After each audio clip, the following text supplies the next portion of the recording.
শুধুমাত্র কক্সবাজারের ঘটনা নয়, প্রতিনিয়ত এনসিপির শীর্ষ নেতারা মিডিয়া ট্রায়ালের শিকার হচ্ছে বলে অভিযোগ করেছেন জাতীয় যুব শক্তির আহ্বায়ক তরিকুল ইসলাম। রোববার বিকেলে রাজধানীর বাংলা মোটরে জাতীয় যুব শক্তির কার্যালয়ে জাতীয় যুব সম্মেলন 2025 উপলক্ষে সংবাদ সম্মেলনে এই অভিযোগ করেন তিনি। বলেন, বিভিন্ন রাজনৈতিক পক্ষ তরুণ নেতৃত্বকে মেনে নিতে পারছে না বলে নানাভাবে তাদের বিরুদ্ধে চক্রান্ত চলছে।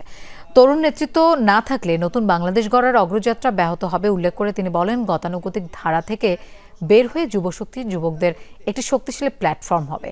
আগামী 12 আগস্ট যুব ইশতেহার প্রকাশ করা হবে বলেও জানান তিনি।